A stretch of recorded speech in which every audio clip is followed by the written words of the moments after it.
say hello to the happiest animals in the world, the quokka. Oh, he's so cute and adorable. But they might bite your finger and maybe they might rip your hair out. Oh! And also, supposedly, the mothers throw the babies at predators to defend themselves. Yeetus the fetus. Do you do that? We'll get to that later. But first, I'm going to throw some shade in this video because unfortunately quokkas don't have a voice and there's a lot of hidden greed that's going on with these guys. Now blasted all over the internet, quokkas are known for their happy smiles. But are they truly happy? We're going to find out what's really going on behind their smiles and how you can help with their survival. So let's get you up to speed here. Quokkas first rose to fame with a series of 3 photos posted on Reddit in 2013. Articles were then shared on Huffington Post and BuzzFeed, but there was very little context or an explanation that you could actually hang out with them. But it started the intrigue. And then in 2015, the birth of the quokka selfies exploded onto the scene. And that was all because of the media attention created by Daxon's animal selfies. So yeah, hi everyone, I'm Daxon, and yeah, I was talking about myself in the third person, but here's the thing. Having been with the quokkas for the last 7 years, I've seen a lot of stuff go down, and I want to get it off my chest, and that's why I'm making this video. Okay, I promise this video will get juicy very soon, but just let's start with the basics. Quokkas are a marsupial animal that's endemic to Western Australia. It's the only place in the world you can find them. Yes, that's all. It's such a tiny area. Quokkas are a type of wallaby of the macropod family, and just like kangaroos, they have a pouch to carry their offspring. So the baby basically gets a free Uber ride for the first 12 to 18 months of their life. How was your childhood? How many stars would you rate it? 5 stars! That's pretty good. They're believed to live for up to 14 years in captivity, and are known to live for more than 10 years in the wild. Fully grown male quokkas can weigh up to 4.5 kilos, while females can weigh up to 3.5 kilos. So imagine an animal the size of a cat, with the face of a smiling bear, with the body shape of a kangaroo, and what do you get? A beautiful smiling quokka. He's so cute! And with those springy legs, they can jump upwards over 2 to 3 foot high, and hop along at up to 20 miles an hour. You go, little pocket rockets. Oh. Stunning. And quokkas do have superpowers. Dun dun dun dun! An amazing sense of smell, hearing, and night vision. So with their scent glands, they can smell where the best food is, and even sense other quokkas' gender, or if they're a stranger to the group, and even if they're frightened or angry. And with their vision, they can see in the dark in color, but their eyesight's really poor in the daylight. It's like all blurry and ooh. And of all the quokkas you've ever seen online, 99% of those photos and videos were captured on a small island just off the west coast of Australia. It's the most accessible place to meet them, with the largest population of quokkas in the entire world. So if you want to meet these adorable quokkas up close, then go to Rottnest Island. But it's really expensive. Ooh. It's also the most isolated part of the world, and yet people fly from all over the world just to see the quokkas. However, an update because of COVID, yes, the Rottnest Island visitor numbers have declined because Australia has blocked international travel and the fact that nobody's flying anymore. But for local people, the island is still popular. And the quokka selfie has become like a bucket list item, something you should do before you die. And I even flew here to make this video with them, so they've got some pretty good pulling power. The island was named by a Dutch explorer in the 17th century, calling it Rottnest, which translates to rat's nest. Quokkas basically look like large rats. The name stuck and got squished over time, together calling the quokkas home Rottnest Island. I'm so excited for people to come visit me in Australia. Psst, the island also has deadly venomous snakes. Oh yeah, and they forgot to tell you that there's venomous snakes. And has anyone ever been bitten? Well, yes, actually a few people. And now back to some happy quokkas. They're pretty social animals living in groups of 10 to 100. They don't make or have a home, so instead they sleep in a safe, protected area, usually basing themselves under thick bushes.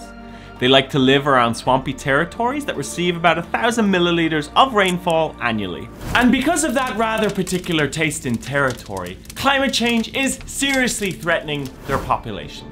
If the summers get too hot and too dry, then they die. Literally, it's too hot to live. The rate of quokka death just increases. On top of that, predators like birds of prey or else invasive species on the mainland, like foxes, feral pigs, and cats, all of which have been detrimental to the quokka population. Bushfires are also a huge threat, and in 1955, half the island was destroyed by fire in a military training accident. Then another fire in 1997 because of an electricity pole accident.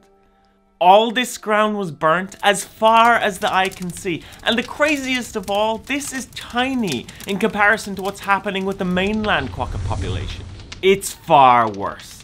Bigger wildfires, destroying their habitat every few years, and as climate change speeds up, it's only going to get worse if we don't change our way of living. And if we haven't hurt them enough, let's really kick them to the curb with extensive logging, farming, and urban development. We're just so kind to them, pushing them more and more to the edge of extinction. Nice knowing you, buddy. Peace out.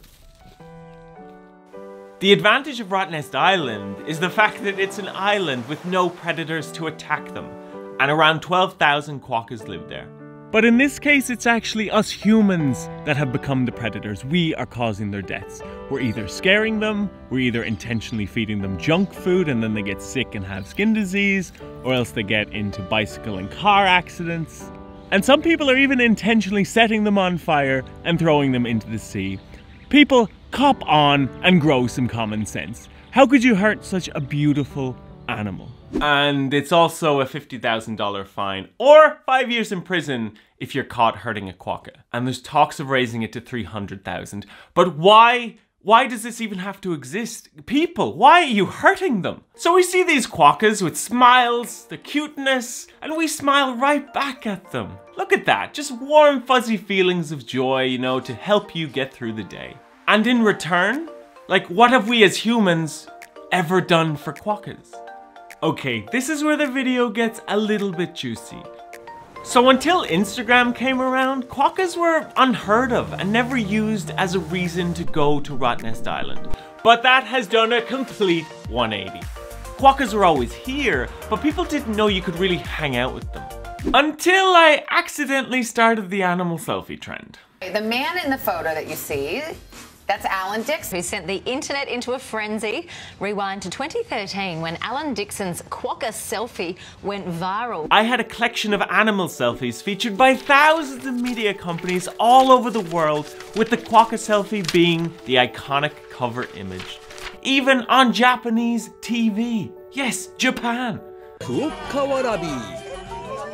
Also, this is the first animal selfie posted by Instagram on their official account to their, 209 million followers, no biggie, at the time, back in 2015. Pre-algorithm change, showing people that yes, you can actually get up close to this ridiculously cute animal. Hey babe, have you heard of quokkas? We should go take a similar photo, yeah. Ready for a selfie? Smile. No, that's your butt. The hype continued. Quokkas, quokkas, quokkas, quokka, quokka. But this is where our story takes a turn. Celebrities were brought over and paid to take quokka selfies. Chris Hemsworth, Roger Federer, Matt Damon, Kelly Slater, all with the mainstream media praising their selfies and thanking them for putting Rottnest on the map. Thank you, celebrities, but I wonder who gave you the idea to take quokka selfies in the first place? And I mean, let's look at these celeb selfies again, like basic, very basic. Not to be biased or anything, but I think my quokka selfies are like 100 billion times better. Your quokka selfies are the best, Daxon. Aw, gee, thanks, quokka. Quokkas went viral again, and it was thanks to a jumping photo captured by Cambo Jones. Oh, so cute, he wants to hug you. So my issue with all of this comes down to money and its direction. So the celebrities came, they snapped their selfie, they took their money, and then they left. Probably never to return again. And now quokkas have become like the sole reason for the increased visitor numbers, because everyone wants to take a selfie. With quokkas giving people instant joy, the Rottnest Island visitor numbers have doubled since the quokka selfie started in 2015, rising to over 750,000 visitors in 2019. That's a 20% rise every year since 2015.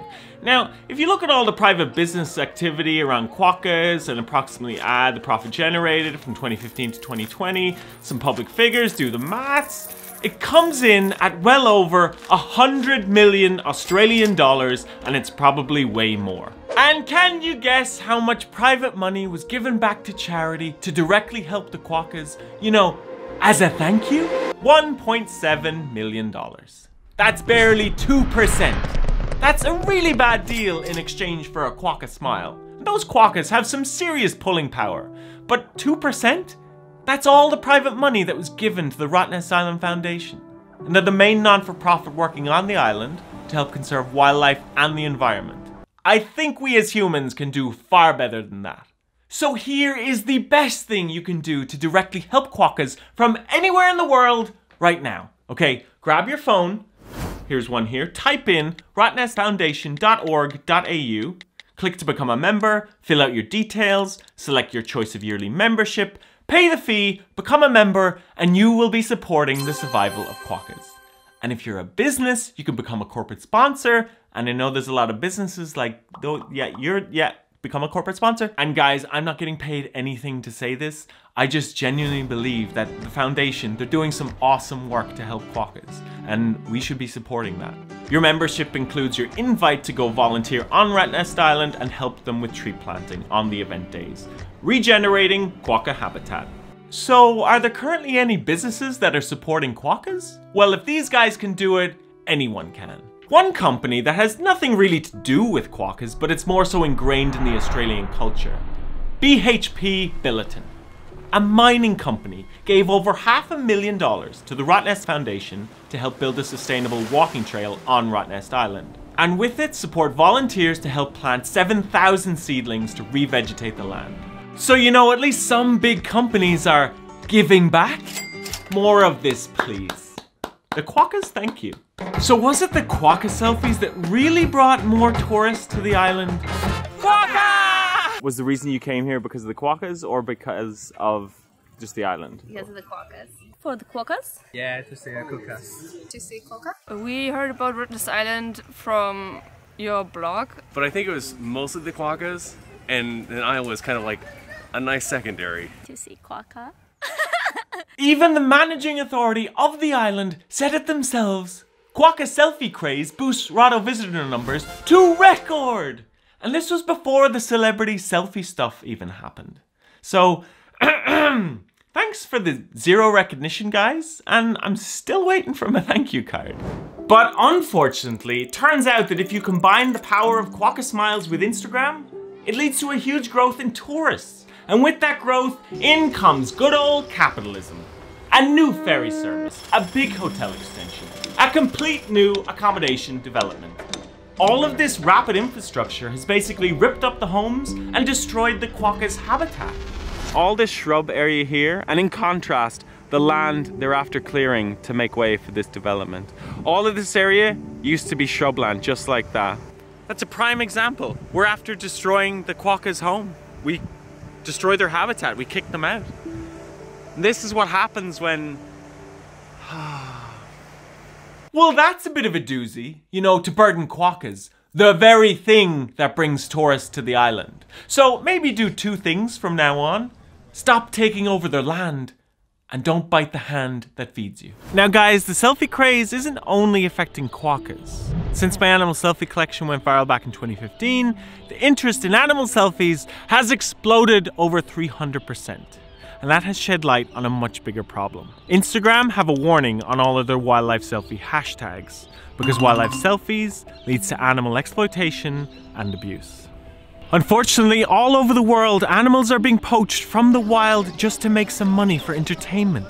Tourists pay to take a photo with the animal. The animal doesn't know what's going on, got plucked from its normal way of life, it's not getting the proper food, it's lost all its social connections, it gets stressed, and unfortunately, it dies. All for a photo. So for the love of animals, please, don't pay or take a photo with any animal that's being forced for entertainment, because that's animal cruelty. So guys, I personally do feel guilty having quite a big part to play in this. And I need to put the truth out there that it's not all smiles and sunshine when it comes to the Quokkas. Like, when will the businesses, the ferry companies, or the actual businesses on the island, all of which are benefiting and making millions of profit from the Quokkas, actually give back? And I mean like financially contributing to the conservation of Quokkas. Because Quokkas, they are an extremely vulnerable animal. And to have businesses making millions off of these animals, that's greedy. So the number one action from this video would be if those big businesses that are profiting from Quokkas actually donated more of their profits to the Rottnest Island Foundation. Or else just get involved with the environmental efforts of conserving Quokkas. Because without Quokkas, there is no Rottnest Island. So again, if you guys want to get involved in helping Quokkas in any way from anywhere in the world, then check out the details of all of these actions on screen in all the ways you can help. Check out the links in the description below. Now, if you guys are thinking, oh, there's no way I can help, I've got nothing, you can. You can use your voice. You can use your voice to demand change. And by more people using their voice, we get more change. So I want to show you guys an example of using your voice. Now, there's an Australian insurance company called HBF, which are currently using Quokkas on their homepage as the mascot for selling insurance packages. So this is driving them revenue, new memberships. So I'm like, guys, are you giving back to the Quokkas because you're making money off them? So I called their corporate responsibility department, that's like the charity arm for community. I'm like, guys, are you helping with their conservation? It's a great campaign, I love it, but I'm hoping that the Quokkas get something in return, you know? Okay. Alright, I can find out. And after a few emails back and forth about the whole marketing campaign, are they contributing to Quokkas? Or if they haven't, are they planning to in the future? They said there were plans before COVID-19 to do some work with the Rottnest Island Authority and arrange a monetary contribution. With the island being converted to a quarantine base, these plans were put on hold. And eventually, after another few emails, I spoke to another person at their marketing department to be like, hey, so get your members involved, give a cash donation, you're leveraging Quokkas and making more money.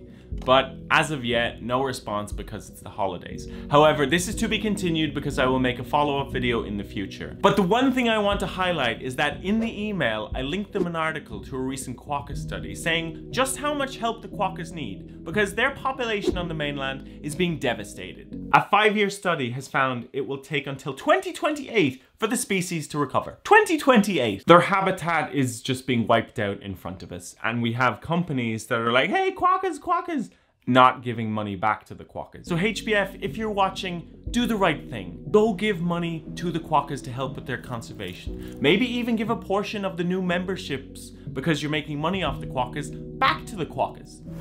Now, as far as public conservation efforts, we have some good news, folks. Over the next 4 years, there's big revegetation plans that will indirectly help the Quokkas. Planting 70,000 seedlings over 53 hectares of land. Awesome. With plans to improve the Quokka habitat around the settlement. All for their cuteness. Now guys, as cute as these Quokkas look, they actually have some razor sharp teeth. See, this is the hair thing. Oh my god, stop. So you gotta watch your fingers because they think they're food. And don't become a Quokka snack. Quokkas have become more and more accustomed to human presence around the island, and the main problem is in the settlement. They scavenge for food and hang out under the tables looking for scraps. They go into the shops, restaurants, cafes. So the issue is some people, let's call them idiots, feed them junk food. So that's ice cream, fries, chips, cookies, bread, anything with sugars, sweets, candy, or even natural fruits. So all of that junk food, surprise, surprise, if it's bad for humans, then it's even worse for Quokkas. So anything high salt content will dehydrate them, and anything with high sugar content will make them fat. So you're just worsening their health, and nobody wants that, so please just let them be healthy. There's also a $300 fine if you're caught touching or feeding a Quokka. But it's not really enforced, as you can clearly see these people are doing both. So do the complete opposite of those people. $300 fine for you, $300 fine for you. Can't touch this. Maybe the money collected from the fines should actually go towards Quokka conservation? Yeah? Okay, now back to some Quokka life facts. So when food is scarce, they can actually draw on stored fat in their tails for energy, you know, just to get them through. Also, fresh water, yeah, it's just not really available on the island. But luckily, the quokkas can survive like on very little water and sometimes even last a month without taking a drink. Quokkas are herbivores. They love plants, stems, leaves, fig berries, shrubs, succulents, anything plant-based. You really enjoying that? So don't feed quokkas because it makes them sick. And actually, there's no vet on the island either if they do get sick or injured. So if you want to change that, then maybe there's an opportunity to explore for a new veterinary practice, rehabilitate some quokkas, save some injured quokkas. Probably best discuss that idea with these people for the legal requirements. Since we're speaking of quokka health, the IUCN Red List, which is the International Union for Conservation of Nature, has the quokka listed as vulnerable, with a decreasing population. Gee, I wonder why. Basically going towards being an endangered animal. With the report quoting that, quokkas occur as many small isolated subpopulations. Many are within state forest, subject to timber harvesting, with more than 100 years of logging. Many surviving subpopulations may therefore not be viable over the long term, and the original metapopulation structure has collapsed. So we've all heard of habitat destruction, but what that causes is fragmentation. So it's little isolated pockets of wildlife that can't move around, have a smaller gene pool, and a smaller survival rate. Because there's less food, it's a tighter space, they're basically cornered. So imagine destroying all the roads between your neighboring towns and cities, and you can't leave, and you're stuck there for life. And the #1 driver for this fragmentation and destruction is the agricultural industry. Welcome to the Amazon jungle, where people cut down trees for economic benefit, rip apart animals' homes, and smile all the way to the bank. Sucks. And right now, fragmentation is happening to the mainland quokkas. And if we don't do something about it and help the quokkas, they're going to go extinct. Hey Rottnest Island businesses, so have you ever considered donating more of your profits to help conserve the quokka population? So maybe we can take them from the vulnerable status to something like sustainable? Yeah, that would be great.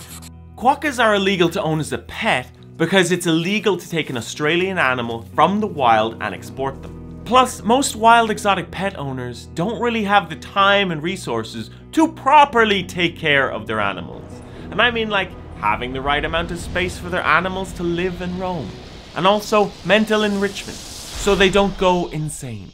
And quokkas are social, so if you only had one lonely quokka, he'd probably get really bored, uneasy, longing for that companionship, maybe go a little crazy, and then die a lonely quokka. And nobody wants that. What is the future of quokkas and what are the conservation efforts? So a lot of this video was filmed in Adelaide Zoo, all because of COVID and the pandemic. I got stuck here, but it's awesome. We got to film this documentary. And luckily, this is part of the conservation program. Okay guys, we are here with the quokkas in Adelaide Zoo, and we're joined by the amazing Amelia, and she's a wildlife keeper here for the quokkas, and she's going to introduce us to them. So here today we are joined by Manuka and Kinta, and these are 2 of 8 of our beautiful quokkas here at the zoo. So they are a part of our breeding program here at the zoo.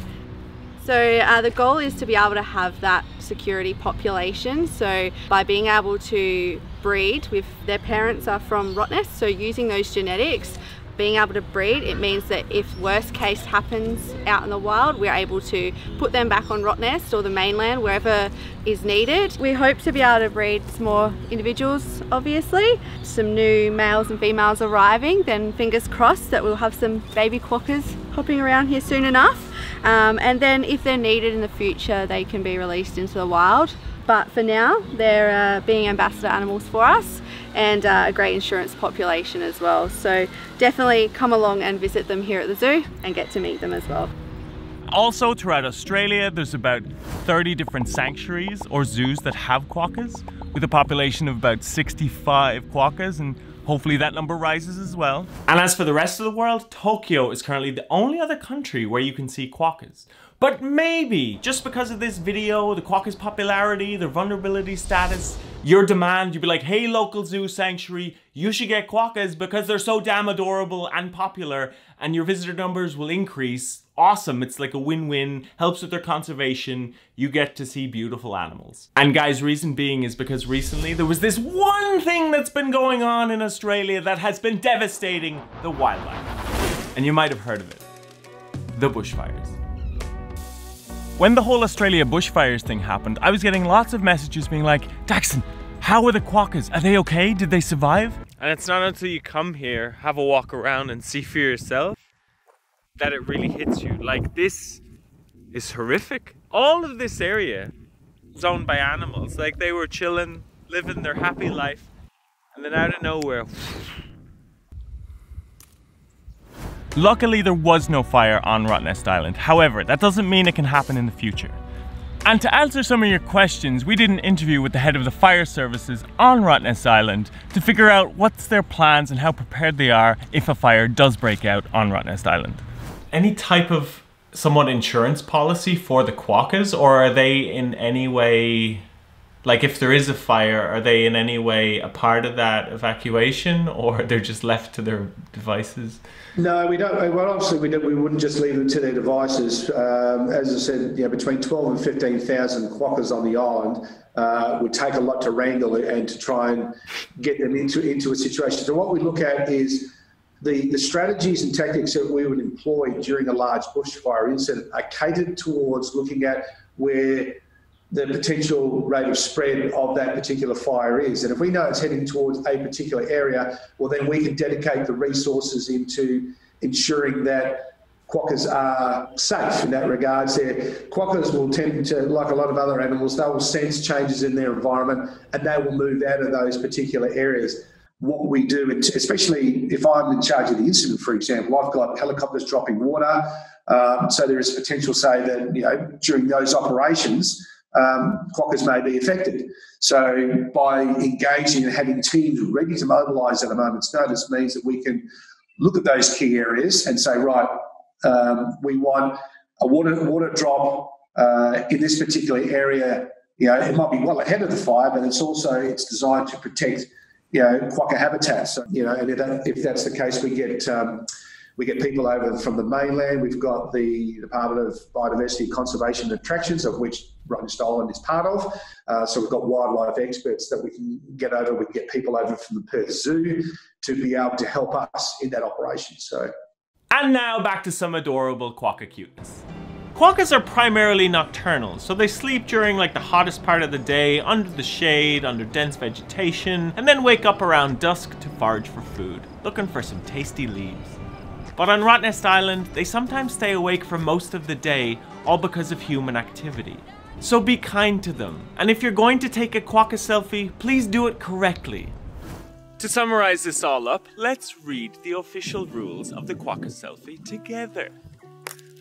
And we've already released 2 thorough quokka selfie tutorial videos, and they're pretty amazing. So make sure you watch those videos after this one ends. But the most important thing to know about quokka selfies is that sunrise and sunset is the best window of time to take your selfie. And look, guys, if they're not feeling your vibe, if you scare them, just leave them alone and move on to another quokka. It's kind of like dating.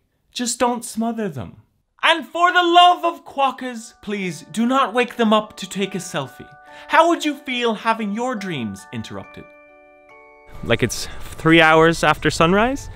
So I think they're done for the day. It's getting too hot for them. They're gonna try sleep underneath the shade, and you're better off not disturbing them and waking them up. Like, how would you feel if you got woken up at like 3 o'clock in the morning? Hey human, you wanna take a selfie? What the? I'm gonna sleep, bro. Go away. Yes, they do look really cute sleeping, but they actually do have an angry side. Male quokkas will fight for the mating rights of females. They also get a little pushy when it comes to personal space, and you can actually hear them hiss as a threat to other quokkas. Also, remember their sharp claws? Well yeah, they definitely use them now and again. Even quarrels over food, like between this mom and baby. It's like a tug of war. Oh, that's a nice leaf. It's mine. No, give it back. That was mine. Haha, you will never get this. So So over the last few years, there's been a lot of like giving and taking, mostly taking when it comes to the quokkas. They're generally happy animals and they're enjoying life, but the more we take from them, the worse off they become. So if we want to continue seeing them smile, then it's time for us to give back. It's time to teach and educate and care for them. And that's through giving your time and offering your skills to the Rottnest Island Foundation through volunteering. So hopefully this video has given quokkas a voice, and feel free to share this video with other people that care for quokkas. Now my friends, as a reward for watching the video this far, let's raise the cuteness level up by like 1,000 times with some quokka babies. Oh, they're so cute and adorable. Oh, but also we'll shock you with some quokka baby tossing truth. So it's actually the female quokka that chooses their mates. Have you gone on any dates recently? See anyone you like around here? I think you do. So if she's interested in a male, she will groom him to signal it's a yes. Come at me. But if she rejects him, she runs away, avoids, blocks him on all social media. Eventually he moves on to a more receptive female. So they don't have personal social media accounts, but this is a great time to tell you to go follow @QuokkaHub on Instagram, Facebook, Twitter for all your daily quokka smiles, positive energy, good vibes. Go follow, go double tap. You'll be smiling all day. You'll love it. @QuokkaHub. And now, after the magic of mating, 27 days later, she gives birth to a beautiful baby quokka, which is called a joey. Imagine a pink jelly bean, that's basically what they are.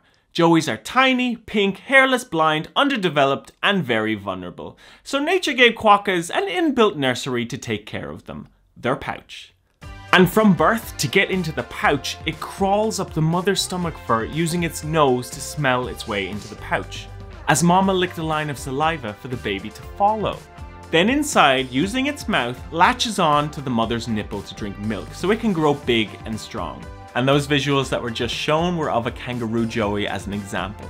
So a quokka joey is exactly the same, just a much smaller version. Now guys, this is the part where you may want to cover your ears.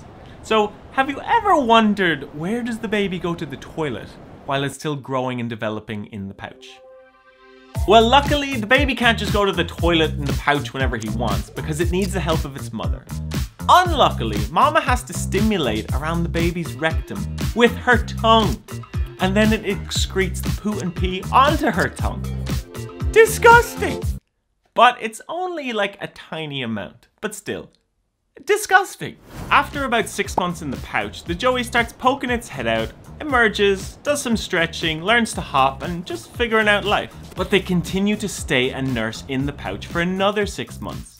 It's pretty warm sleeping in there, and you've got milk on tap, life is pretty good. Eventually, they get too big and too heavy to fit inside the pouch. So instead, they have to venture to go get their own food and sleep elsewhere under a bush, but they stick beside their mother for protection and love. That part of life is kind of like when your mom says, okay, you've grown up, you're an adult, it's time for you to move out, go get your own job, support yourself. Independent struggles. And then by 18 months of age, they are mature enough, hop away, and start their own life and family. Then the cycle of life continues. And now the rumor that has set the internet on fire: when threatened, a quokka mother will throw her baby at a predator to defend herself. Yeetus the fetus! Now, the people want to know, they have a burning question. Can you please tell us if you've ever thrown your babies? And if so, how far? Fortunately, they don't actually throw their babies. This rumor started all because of a word choice in a drawing to make it sound more dramatic. But unfortunately, yes, they do actually expel their babies from their pouch to leave them squealing on the ground as a decoy. So if a predator is approaching, then they're more attracted to the baby, and it gives the mother more time to hop away to safety. And the worst Mom of the Year award goes to... Yeah, I know, it's a bit harsh, but it's worse than both the baby and the mother dying. At least she can continue to live and have another baby in a few months. Ah, stop biting me. And in a lifetime, a quokka mom can have 17 babies. 17 babies! That's a lot of child-minding work. Go you, quokka mom, for being such an awesome parent. So quokkas are amazing at surviving and growing their families when we don't get in the way. So if you want to help quokkas, go volunteer for the Rottnest Island Foundation. And you can do this in numerous ways. You can actually physically go to Rottnest and plant trees to help the quokkas environment. Or you can donate financially, or you can donate your skills, be it like marketing, social media, or operations, or pitching to companies for sponsorship. And the Rottnest Island are really, the foundation, they're really nice people. So get in contact with them and offer your skills. And otherwise, guys, share this video and get the world talking about how awesome quokkas are. This video was all made possible thanks to you. So thank you to the people that supported Quokkas.co and at Quokka Hub. It really means a lot. I put my heart and soul into this video and somehow you're still watching. And plus, it's raised a voice for the quokkas because now you know. And if you want to help us on our journey, we've released Quokka books and a Quokka course on how to be Quokka happy. And plus, we're giving back. So if you buy a Quokka t-shirt, a Quokka book, or a Quokka backpack, whatever, we're giving a percentage of the profits to the Rottnest Island Foundation and other various organizations helping quokkas on the mainland. Thank you so much, guys, and I'll see you in the next Quokka video. Okay, guys, since you are still watching this video, you, my friends, are a qualified quokka. Congratulations. Now, for the people that left the video, they stopped watching, they're not quokkas, but don't tell them that, because you, my friends, have the biggest smile on your face. So the best thing you can do now is to continue your journey. So we have more videos, so if you click that one, that's the Quokka selfie video. So that goes into details when you meet them how to take Quokka selfies, so click that one. Or if you want to know more details about the volunteering, about how you can help the quokkas with their environment and planting trees and donating, click that volunteering video there. We have a playlist here featuring all the quokka videos. So that's like more quokka baby videos. It talks about the predator tossing. If you wanted a quokka as a pet, why that's even worse. But yeah, thank you guys so much for watching. So just follow me at Daxon on Instagram, like and subscribe because we'll be uploading more quokka videos. And the quokkas thoroughly thank you for watching this way. Like all this is crazy. Why are you still watching? You should have clicked one of these videos by now to continue your journey. Yeah? So like, subscribe, and click a video. Now, ready? Quokka, they haven't clicked the video yet. What should they do? They should click one of the videos and then they can continue on their quokka journey. Like me. Look at me. I'm gonna click one. Ready? 3, 2, 1. Click!